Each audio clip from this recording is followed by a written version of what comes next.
What up, Doy? Kamusta kayo? Ito, malapit na namin makompleto lahat ng requirements. Kaya ipapasa na namin yung mga hawak namin requirements sa simbahan. Matapos ang maraming araw na pag-uulan ay natapos din naman namin yung mga ibang requirements. Pinaka-safe na siguro yung ipasa na namin para wala na mawala. Dito nga kami ng simbahan, Doy, kung saan gaganapin yung kasal namin. At sinama kami ng parents ng partner ko. Very hands-on sila sa ganito. Lalo't nagsiserve yung tatay ng partner ko sa simbahan. At dito rin kinasal lahat ng ate ng partner ko. Kaya nagsuggest ako na magpasa na ng requirements para personal na makapunta sa simbahan at ma-safety yung mismong date ng araw ng kasal. Kasi through chat pa lang kausap ng partner ko yung personnel ng simbahan.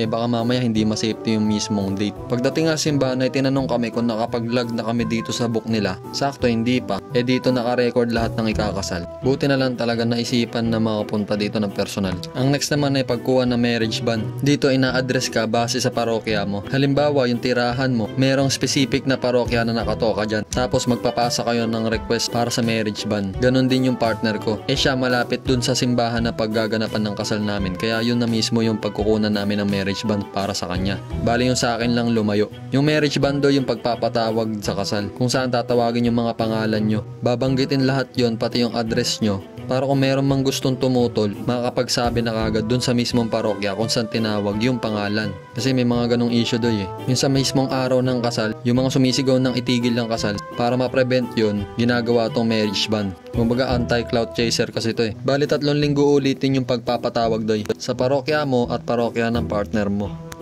Para kay Mark ang tulong sa dito at dito. Anak ng dito, dito ang pag-resita. At iman malakad na dito at dito. Nais mo pakasal kay Edwin o Jonathan Aquino. Anak ng dito, Edwin Guarnero Aquino. At Nina Elsa Lagardo o Jonathan. Sinukan po ang mayroong anak ng Roma o anak ng sumata ang pagdating sa tawag sa kasal. At mga anak ng malunay sa pagkaman ng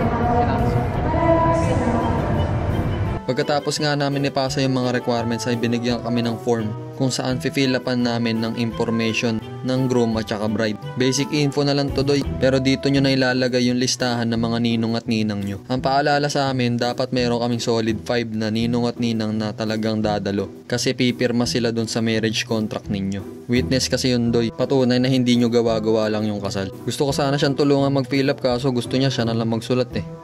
Pagkatapos nga namin mag-fill up ay nandito na naman kami simbahan para seminar sa pare. Bukod yung prekana doy, karamihan ng mga tanong ng pare ay nandun sa form na pinilapan nyo na kailangan sagutin nyo ng personal kay father.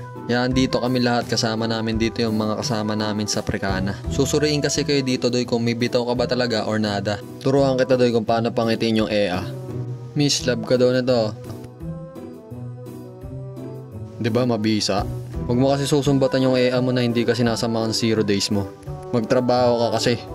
Pati pambisyo mo kasi yata ay naasa mo sa EA mo eh. Kaya hindi mo napapangiti.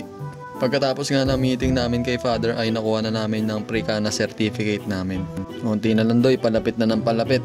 At kahit nga malayo pa yung kasal namin ay nagtanong-tanong na kami kung ano yung mga kailangan namin bayaran para sa church wedding. Bali yung bayad dun doy, magsisilbing donation na lang yun. Tapos kailangan sabihin mo na rin yung gusto mong design kasi marami naman silang i-offer sa'yo. Marriage license na lang doy, kompleto na.